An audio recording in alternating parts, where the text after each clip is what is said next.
this, level on our own merit. So we have set up a full-time cell because we feel that we need input from all institutions so that we can put together a narrative which speaks the truth. It tells the world,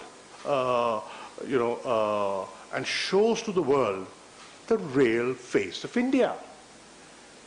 The largest democracy, secular state, and what in reality they are. That is what needs to be seen and felt by people. So that's so important. Plight of women, I mean, the most vulnerable, the most innocent, the most helpless, the way they're being treated or being mistreated, abused, is what, what the world needs to know and needs to understand. I was speaking to parliamentarians yesterday, and there were members of the British Parliament, House of Commons, House of Lords, and we had a good, interactive session at the Institute of Regional Studies yesterday. And what I was telling them and I was advocating was how we as parliamentarians, and you are parliamentarians, how you can form caucuses in the parliaments of the world to highlight what's going on. Because governments will have interests. They will have limitations, they will have compulsions, they will have strategic interests, they will have commercial interests, and at times political expediency will overshadow a lot of reality. But when parliamentarians, when civil society and media, when they speak, that is what will get heard. That is why, realizing the importance of narrative building, we in the Foreign Office have set up a new division called the Strategic Communication Division. Rabia is here, Nimra, you are here, Khurram Saab is here. The idea is to project to the world what the reality is. Because there is a communication blackout. The world is not seeing what's actually going on there. So it is upon us that we tell the world what the reality is. 10th of December, we celebrate the Universal Declaration of Human Rights every year. It's been going on for 72 years, 48 onwards. At the same time, we also recognize that the rights that were guaranteed for all, are they being given to all? Perhaps not. Where do we stand today? Where are we today? Where is the world that we are talking about? We're talking about the plight of women in Kashmir. But what is the ground reality? That has to be understood. The reality is that the world consciously is moving, well, for whatever reasons, has moved away from multilateralism. It has been undermined, and you can understand the impact it will have on, on conflicts, war zones. Protectionism is on the rise. And in this interconnected world, we've seen how it becomes an impediment. We still are facing this global pandemic. And what was the immediate instant human reaction when nations realized that, they're facing this coronavirus pandemic? They sealed borders. They didn't open up. They didn't share. There was, how do I protect myself? You know, individualism, self-protection. That was the immediate gut reaction of humanity across the world. Inequalities, they have gone up. Well, the world was never equal. But what has happened in the last year? You have seen, and now there are statistics, that the rich nations have become richer, or the rich elite has become richer. There are more billionaires today than there were a year ago. And the poorer have become poorer. And the poor nations are struggling for fiscal space just to protect, their citizens and to provide for healthcare. Discrimination in all forms. As I said, the largest democracy, a secular state. What are they doing? Enacting laws like the Citizen Amendment Act, a law which is discriminatory in nature. That's happening. And then you see extremism on the rise.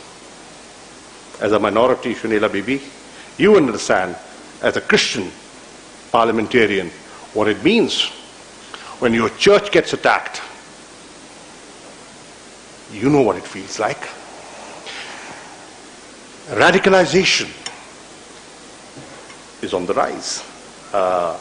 Individuals are being radicalized, societies are being radicalized, and you have seen the rise of the extremist right in Europe. I'm not talking of a third world. I'm talking of the European countries, most civilized, educated democracies that believe in welfare.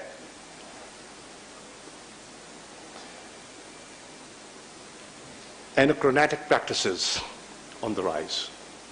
So this is the current world that we're living in. And we have to fight the cause of Kashmir in this hostile environment. You have to fight for your rights in this unfriendly environment.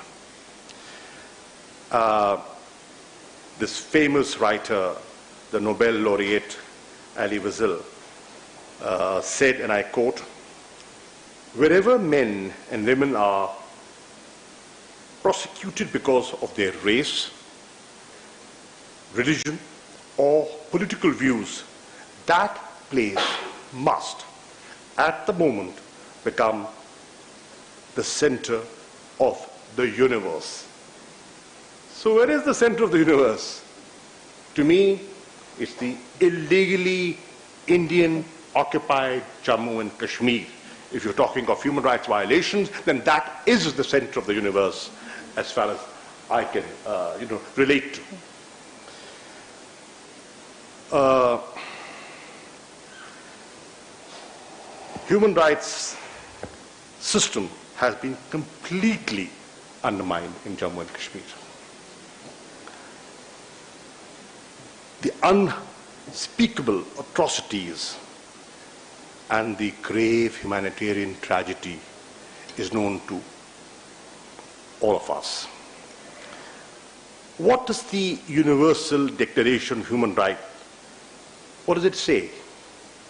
It says, equal entitlements of rights and dignity. That's what it says. Every year we repeat it. The mantra goes on. But we are watching, and we are seeing that the world is watching silently. The utter disregard of fundamental rights in the occupied Jammu and Kashmir is being overlooked. People look the other way. It's not that they are not aware of. They are aware of, but they look the other way. It's convenient to look the other way. The declaration says, rights to life, right to liberty and security of a person. This remains a far-fetched dream for any Kashmiri woman today. Liberty, protection, life, these are, we read about them, but it's not being practiced there. Stories of sexual violence, you've spoken about them. Over 11,000 women were abused, since the rising in 1989. Over thousands molested. Yeah. Over 22,000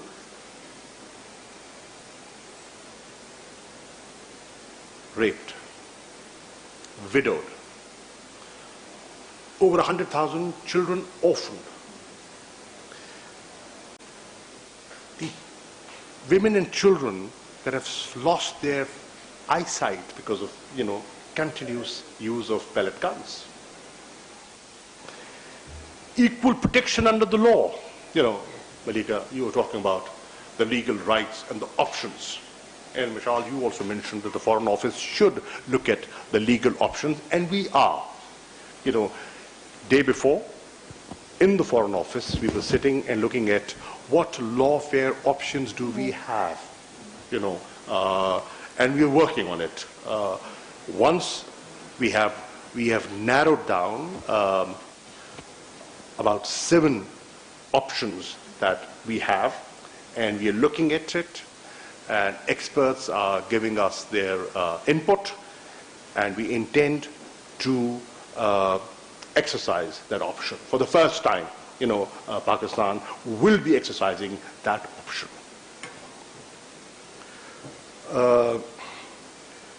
Draconian laws, they have been legislated in a democracy like India. They've been legislated. Those laws, the Public Safety Act, the Armed Forces Special Powers Act, they are being exercised, they are being used by Indian forces. And you know what it means. You're going through it. Then the act, the declaration says, right of freedom of expression. Very well said. But look at how Kashmiri voice has been muzzled.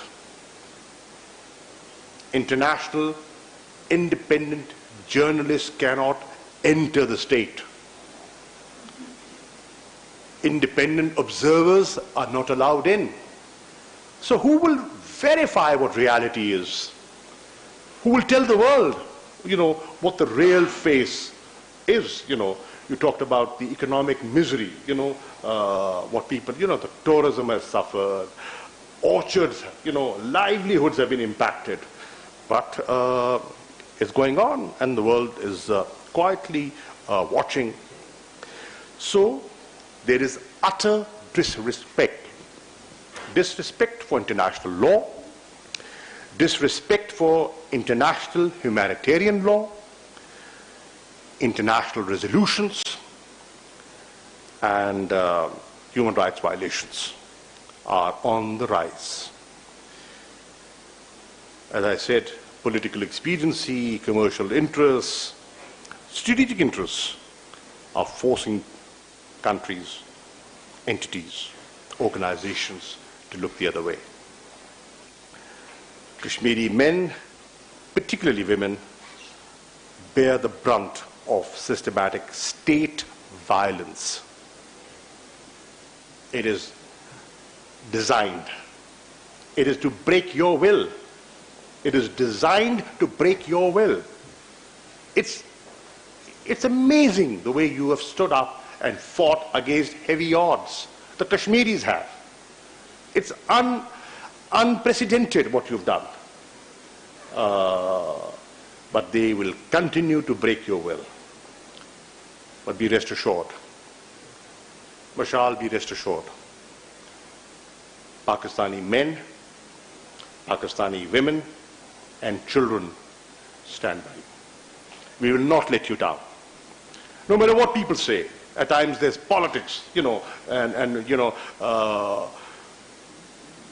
do play politics. Kashmir ka Soda ho gaya. I said that.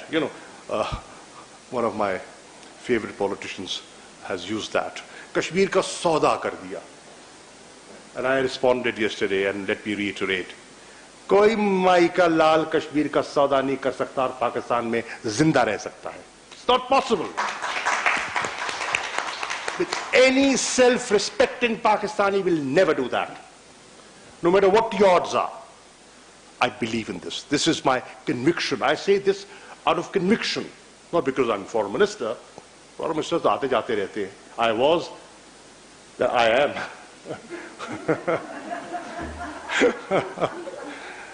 Dito na. If you could excuse me, sir, for a minute, because a lot of people ask the Kashmiris this question as well, because this is debated by the opposition parties, but I fail to understand the logic behind it, because even the previous regime of Modi, because I was there in 2014 when he was newly elected as the PM, it was part of his electoral manifesto, abrogation of Article 370 and 35A. 5 years he was busy cleansing the villages to build up Sainik colonies, and now he finally implemented it. So it's not a shocker for people who really study the Kashmir, and you have Faiz Naqshbandi Sahab, legal expert on Kashmir, leader. So I think it's not a shocker for anyone whatever happened. Correct. It was being planned 5 years before that. You're absolutely right. The point is, it wasn't a shocker. It shouldn't have been a shocker. But then, it's the level of commitment.